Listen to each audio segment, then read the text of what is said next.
Heat transfer का video number 5, ऊष्मा चालकता गुणांक। हमारा जो अगला हेडिंग आएगा इसमें आएगा ऊष्मीय प्रतिरोध। ऊष्मीय प्रतिरोध यानी कि थर्मल रेजिस्टेंस।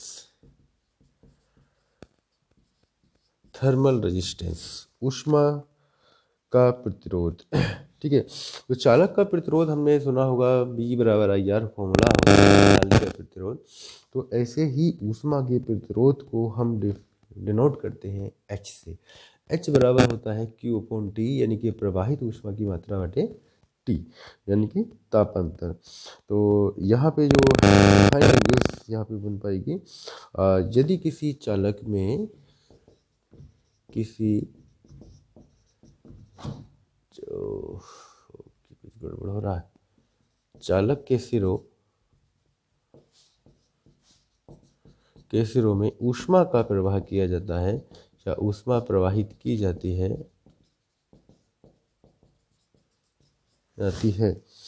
तो प्रवाहित ऊष्मा की मात्रा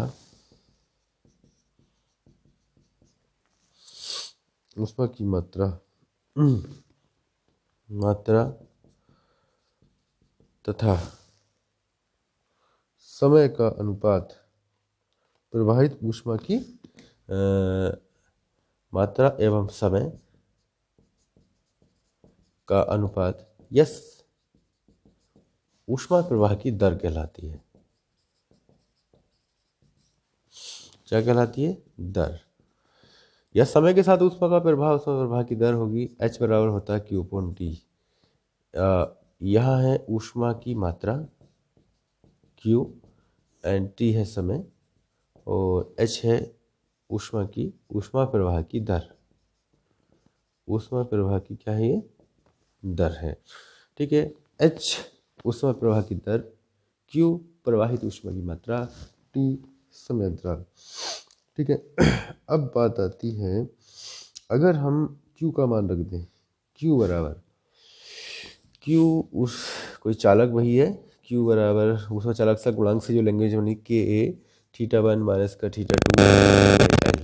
ठीक है, ये फॉर्मेट रख देता हूँ क्योंकि इसके लिए फिगर वही हो जाएगा, वही चालक छड़ होगी जिसके सिरों का ताप θ1 θ2 होगा, लंबाई L होगी, और इसके चालक सिरे हैं जिनकी क्षेत्रफल A है, और उसमें प्रवाहित ऊष्मा की मात्रा Q होगी। ठीक है, तो Q बराबर बनेगा KA θ1 माइनस का θ2 इंटू T/L।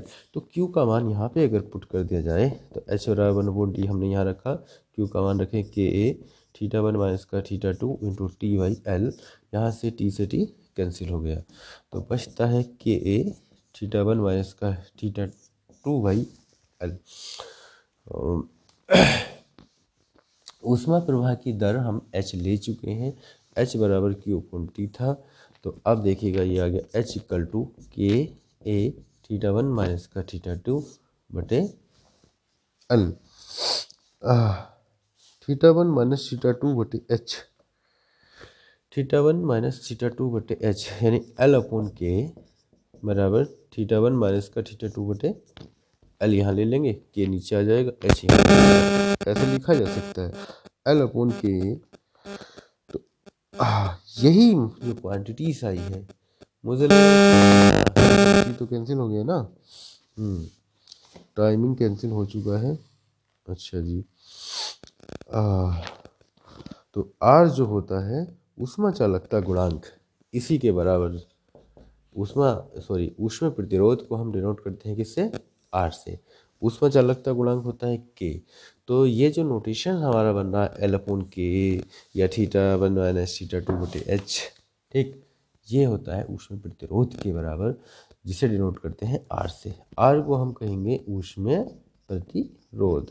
ऊष्मीय प्रतिरोध की अगर यहाँ पर लैंग्वेज बनानी हो, तो यदि किसी चालक के या यदि किसी छड़ के सिरों में ऊष्मा प्रवाहित की जाए तो चालक के सिरों में तापांतर θ1 माइनस θ2 बटे ऊष्मा प्रवाह की दर का अनुपात ऊष्मा प्रतिरोध कहलाता है। तो ऊष्मा प्रतिरोध बराबर θ1 माइनस θ2, यानी कि चालक के सिरों में तापांतर या ताप वृद्धि कह सकते हैं, तापांतर बटे प्रवाहित ऊष्मा की मात्रा, प्रवाहित ऊष्मा की मात्रा, ऊष्मा की मात्रा जो प्रवाहित होती है चालक के सिरों में तापांतर बटे प्रवाहित ऊष्मा की मात्रा। ऊष्मा प्रतिरोध की कीमत होती है, ऊष्मा प्रतिरोध को हम R से प्रदर्शित करते हैं। जब मल्टीपल सम कराएंगे तो R बराबर L/K, कहीं कहीं L एंड K दे रखा होगा उससे हम निकालेंगे, या तापांतर दे रखा होगा, यही ये ऊष्मा प्रवाह की दर दे रखी होगी, तो ये दोनों ही बराबर इसके भी बराबर होता है और L/K के भी बराबर होता है। तो इसमें दो टाइप के न्यूमेरिकल्स हुआ करेंगे, ठीक है। तो दोनों टाइप के न्यूमेरिकल्स हम इससे किया करेंगे। तो ध्यान रखिएगा, क्योंकि जैसे कि टॉपिक्स जैसे मैंने ये आर्टिकल कराया है, तो आर्टिकल्स पे उसी प्रकार का जो न्यूमेरिकल्स हैं वो हो जाना चाहिए। तो मैं एक स्पेशल लगा देता हूँ एक न्यूमेरिकल, क्योंकि फिर चैप्टर के लास्ट में आएंगे तो आप लोग कहेंगे ये कैसा न्यूमेरिकल से कहाँ से आया। तो साथ साथ एक एक होता चला जाता है तो ज़्यादा बेटर हो जाता है, ठीक है। हाँ, 10 सेंटीमीटर लंबी, इसी पे 10 सेंटीमीटर लंबी तथा 0.5 सेमी स्क्वायर परिच्छेद वाली धातु, परिच्छेद माने उसका क्षेत्रफल है, परिच्छेद वाली धातु की एक छड़ का ऊष्मा प्रतिरोध की गणना करो, कि एक छड़ के ऊष्मा प्रतिरोध की गणना करो,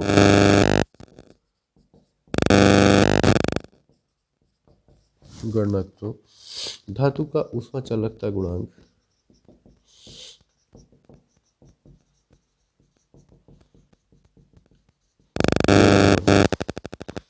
H गुना 10⁻² किलो कैलोरी प्रति metre second and degree Celsius है।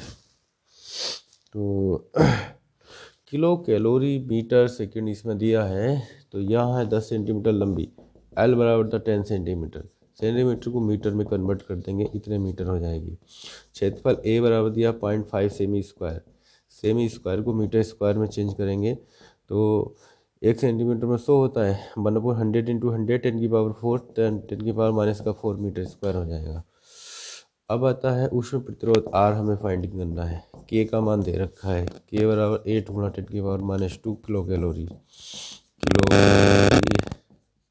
प्रति मीटर सेकेंड डिग्री सेल्सियस, ठीक है। तो H हमें R निकालना है, तो एक फॉर्मूला अभी हमारा बनता है L/K, R बराबर L/K, ठीक। तो R का मान फाइंडिंग कर देंगे, L दिया है, यूनिट सेम करनी होती है, बस ये पॉइंट का ध्यान रखेंगे। MKS में वर्जन आ रहा है किसी, तो MKS में कन्वर्टिंग करेंगे या फिर CGS में। तो MKS में मैंने क्यों कर लिया, क्योंकि इसको फिर चेंज करना पड़ता है, किलो कैलोरी को मैं जूल में या दूसरे यूनिट में लेकर चलता, तो kilo calorie metre degree Celsius वगैरह में दे रखा है, तो मैं इसको MKS में ही कन्वर्ट कर दूंगा, क्योंकि इन दो चीज़ों को आसान है। 1 सेंटीमीटर था, मीटर में कन्वर्ट कर दिया, 100 से भाग दे दिया, सेमी स्क्वायर था तो 1/100 इंटू 1/100 है, यानी कि 100 10 की घात 4 हो गया होगा, -4 हो गया, यानी सेमी स्क्वायर को मीटर स्क्वायर में कन्वर्टिंग कर दिया मैंने, आसानी से हो गया वो, ठीक है। इस यूनिट को चेंज नहीं करेंगे, जो बड़ा यूनिट्स है उसको ना चेंज कीजिएगा, छोटे छोटे को चेंज कर लिया करते हैं। फॉर्मूला वैल्यू रखेंगे, R का मान निकल आएगा उसमें प्रतिरोध, ठीक है।